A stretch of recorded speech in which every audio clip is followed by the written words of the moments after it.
Assalamualaikum warahmatullahi wabarakatuh. Bagaimana kabarnya hari ini anak-anak?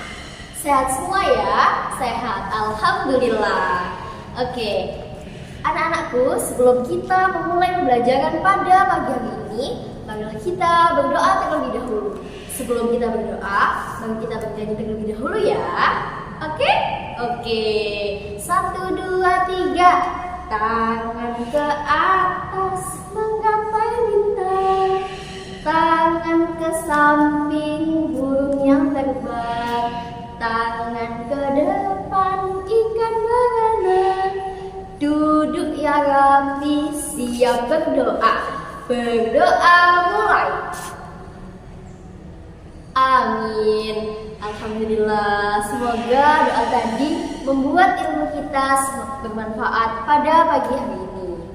Oke anak-anak, siapa yang tidak masuk pada pagi hari ini? Siapa yang tidak masuk?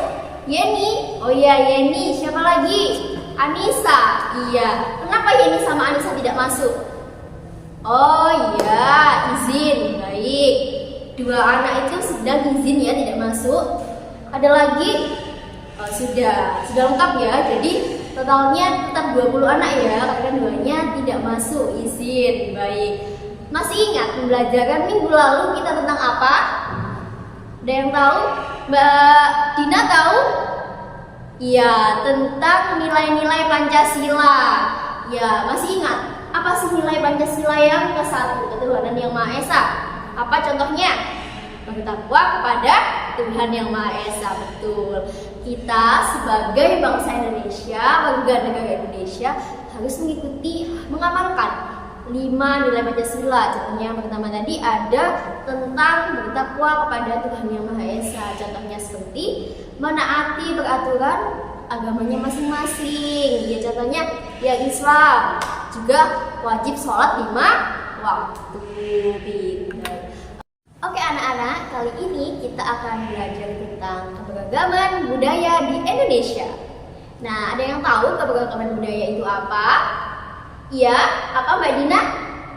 Macam-macam budaya, boleh macam-macam budaya yang ada di Indonesia ya. Apalagi suku bangsa, boleh. Nah, keberagaman budaya di Indonesia adalah keunikan dari berbagai suku bangsa yang ada di dunia, termasuk Indonesia.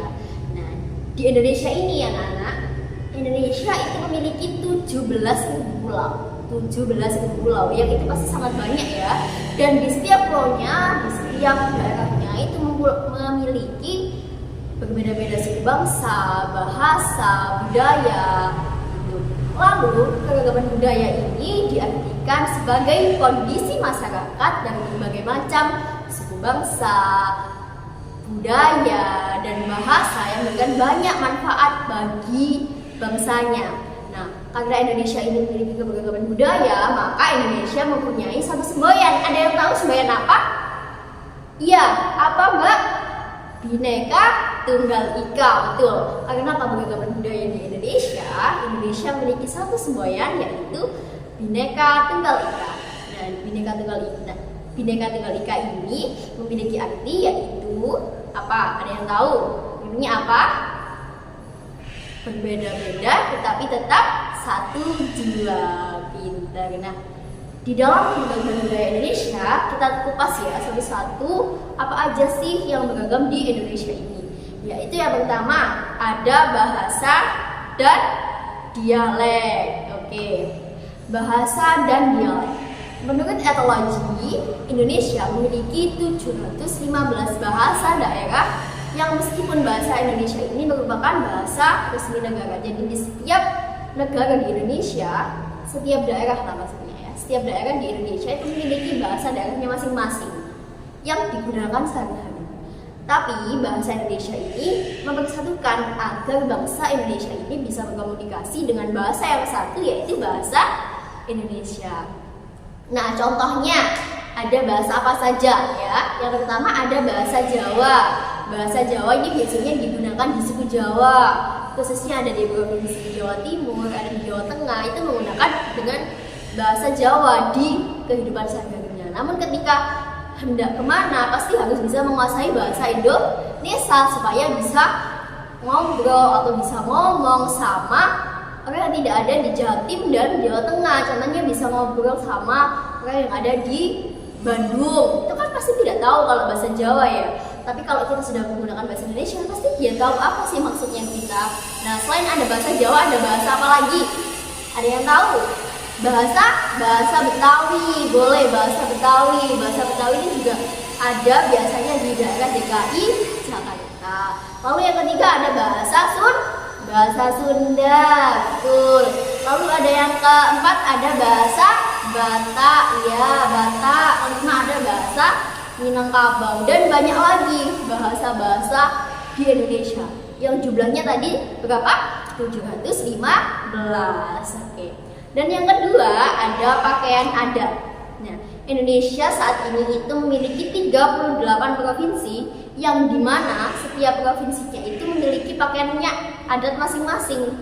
Ya, yang dimana itu berfungsi sebagai untuk menunjukkan, oh pakaian adat yang semacam ini loh yang ada di daerah saya, dan itu bisa tahu kita tanpa tanya, ya tanpa kita tanya dari mana sih dia kok pakai baju itu, tanpa kita tanya kita bisa tahu, yaitu merupakan ciri khasnya. Nah, dalam hal ini itu berfungsi sebagai simbol budaya dan penduduk daerah, keyakinannya penduduk daerah dan histori lainnya. Contoh sederhananya ketika kita keluar dari pakaian adat ya. Contoh ketika jenengan menggunakan alma mater atau seragam di suatu sekolah ya, tanpa kita ketahui, tanpa saya tanya, ketika saya tahu oh ini loh tempatnya di sekolah ini, tanpa kita tanya saya tahu jenengan sekolah di situ karena jenengan menggunakan pakaian itu. Nah, contohnya apa? Nah, contohnya kayak di budaya Jawa itu ada di suku Jawa itu kan biasanya pakai kebaya, itu pakai batik, itu pakai kayak gitu lah. Beda lagi nanti kalau di Batak. Kalau di Batak biasanya pakai ulos, kayak gitu. Di setiap daerah pasti ada pakaian adatnya masing-masing. Lalu yang ketiga yaitu ada seni dan tarian. Nah, di sekitar 3 ada 3.000 tari tradisional yang tersebar di seluruh Indonesia. Dari 670 tari tradisional yang tercatat dan 110 diantaranya itu ditetapkan oleh Kemendikbudristek. Tahu ya Kemendikbudristek itu apa? Yaitu apa? Iya, Kementerian Pendidikan dan Budaya, Riset dan Teknologi itu ke dalam warisan budaya tak benda. Begitu. Jadi setiap daerah itu mempunyai tari adatnya masing-masing yang itu dimana sesuai dengan karakteristiknya mereka. Contohnya di Jawa Timur tempat kita punya tari apa yang biasanya digunakan sebagai bukaan atau di acara formal dan lain-lain. Ada tari apa? Remo, iya betul, tari remo. Kalau di Jawa Timur kebanyakan tariannya ini rancak. Habis itu kita agak ke barat lagi ke Jogja tariannya apa? Gambyong. Ya, gambyong itu lebih kalem. Kenapa? Karena di sana juga masyarakatnya lebih tergolong kalem daripada di Jatim. Bukan begitu? Iya. Dari bahasanya saja sudah berbeda begitu. Yang paling terkenal juga ada kecak, itu dari Bali. Ada saman Aceh. Nah, itu juga merupakan budaya-budaya yang harus kita lestarikan, yang berupa sebuah tarian.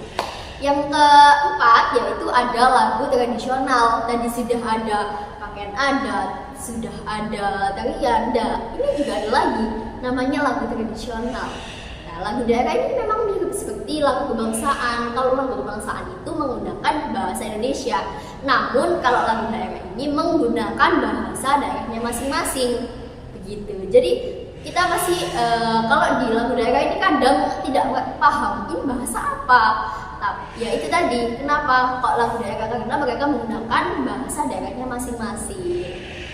Di Indonesia ini terdapat kurang lebih 439 lagu daerah dan 40 alat musik yang tersebar di Indonesia. Contohnya lagu tradisional apa? Gundul pacul, itu dari Jawa ya. Bahasanya juga bahasa Jawa. Kita kalau ke Jawa pasti paham. Habis itu ada rasa sayangi dari Maluku, boleh. Ya, banyak ya bahasa lagu-lagu daerah, lagu tradisional. Ada juga apa-apa pisang dari Kalimantan. Nah, alat musik tradisional khas yang masing-masing daerah itu juga ada. Contohnya apa? Angklung, gamelan, iya, kolintang, boleh. Ya, itu adalah suatu alat musik, suatu lagu yang ada di daerah itu sendiri dan merupakan sebagai ciri khas. Dan yang kelima yaitu ada agama dan kepercayaan. Nah, di Indonesia ini memiliki keberagaman agama dan kepercayaan. Agama di Indonesia memang mayoritas Islam ya. Tapi agama di Indonesia bukan hanya satu, bukan hanya Islam, tapi banyak sekali. Ada berapa? 6. Yang pertama ada Islam, kedua Kristen Katolik, ketiga ada Kristen Protestan, Hindu, Buddha, dan Konghucu. Ini hanya agama resmi. Namun banyak sekali kepercayaan yang masih belum diresmikan, tapi banyak dianut oleh bangsa Indonesia atau suku-suku bangsa yang ada di pedalaman yang disebut kepercayaan. Contohnya kepercayaan tradisional yang ada di suku Nias dan suku Dayak. Itu tidak diakui oleh bangsa Indonesia, tidak diresmikan sebagai agama, namun masih digunakan kepercayaannya di sana, gitu. Nah, yang keenam, selain ada lagu daerah itu tadi, ada juga makanan khas. Nah, ini banyak yang suka makan-makan ya. Suka? Ya, makan-makan khas, makanan khas.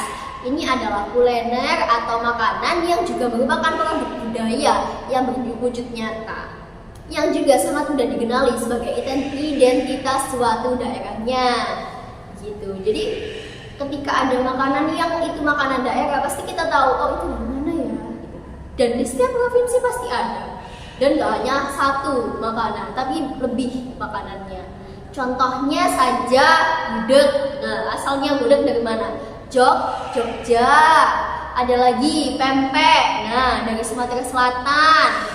Ada juga lain-lain, ada rujak cingur dari Jawa Timur, khususnya di Surabaya itu sangat terkenal gitu. Ada ayam betutu dari Bali, ada papeda dari Maluku dan Papua, dan banyak sekali makanan-makanan khas yang itu mencerminkan, oh ini loh daerahku. Contohnya di Jogja, oh ini loh ada gudeg.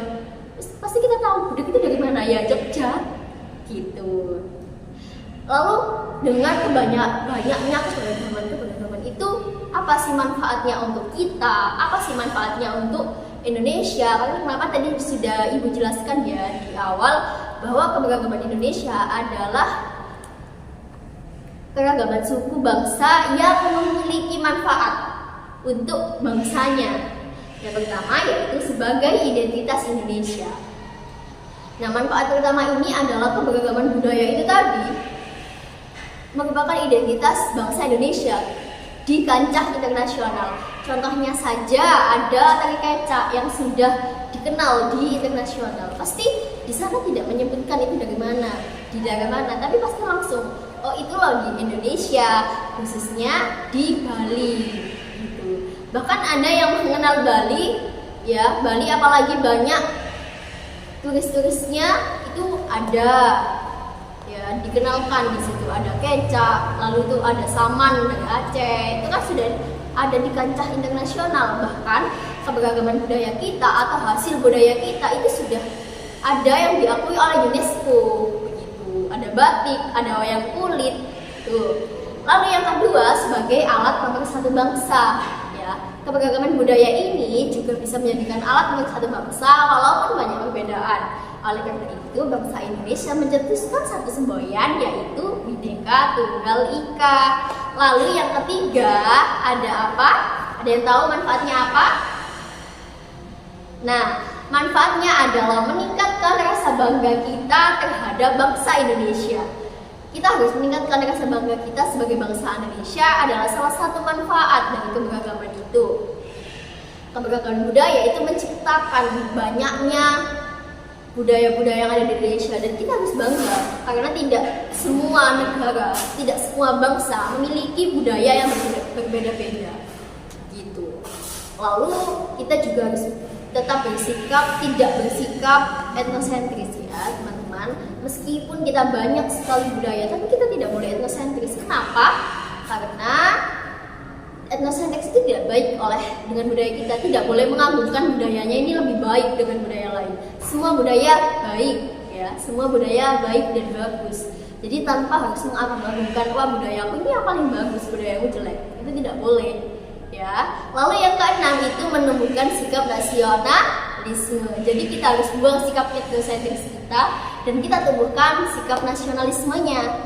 Nah, ini menumbuhkan sikap nasionalisme salah satunya adalah membangun kesatuan dan persatuan, memiliki rasa cinta melalui sikap terhadap negara dan bangsa, gitu. Lalu ketika tadi sudah ada manfaatnya, sudah tahu keberagamannya apa, sikap kita bagaimana sebagai bangsa Indonesia? Yang pertama harus toleransi. Tadi harus toleransi, yang kedua tidak boleh bersikap etnosentris. Lalu kalau yang toleransi contohnya seperti apa? Ketika kita memiliki teman dari berbeda suku, kita tidak boleh mengejudge atau bilang lah aku nggak mau temenan sama kamu, suku kita beda. Itu tidak boleh ya, karena kita juga sama, meskipun kita berbeda-beda tetap di satu jua. Oke, dari penjelasan Ibu tentang keberagaman budaya tadi sudah paham ya? Ada apa saja tadi? Banyak ya, ada makanan khas, pakaian daerah, pakaian adat, banyak. Oke, sudah paham ya?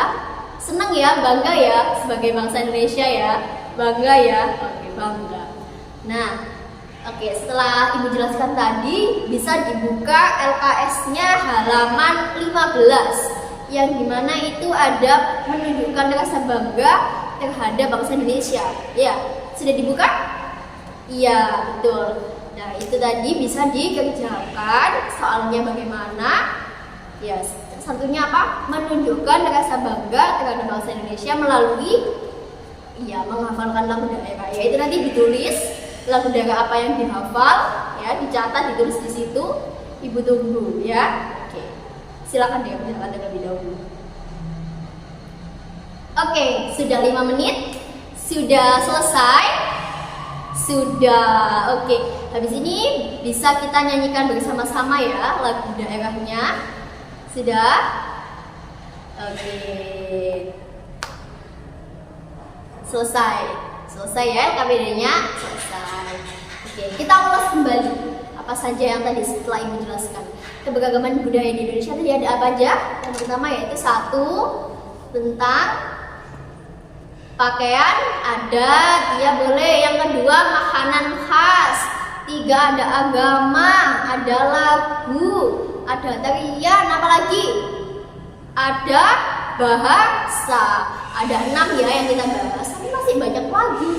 Ya, masih banyak lagi. Ada suku, ada ras, ada macam-macam. Tapi yang kita bahas ini hanya 6. Hanya 6 saja kita sudah bangga. Lalu manfaatnya apa tadi? Manfaatnya sebagai identitas suatu bangsa. Yang kedua, manfaatnya yaitu menumbuhkan sikap nasionalisme. Yang ketiga, manfaatnya apa? Alat pemersatu bangsa. Oke. Baik ya, sudah bisa dipahami ya tentang keberagaman budaya di Indonesia. Oke?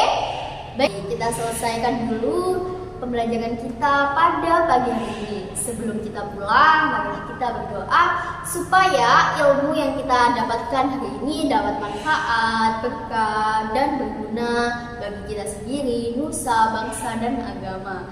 Baik, sebelum kita pulang, mari kita berdoa menurut agama dan kepercayaannya masing-masing. Berdoa mulai. Selesai, amin. Alhamdulillah ya, pembelajaran kita pada pagi hari ini telah selesai. Baik, mohon maaf ya apabila pada pagi hari ini Ibu ada salah kata, baik Ibu sengaja ataupun tidak sengaja. Ibu mohon maaf yang sebesar-besarnya. Oke, Ibu akhiri sampai di sini. Wassalamualaikum warahmatullahi wabarakatuh.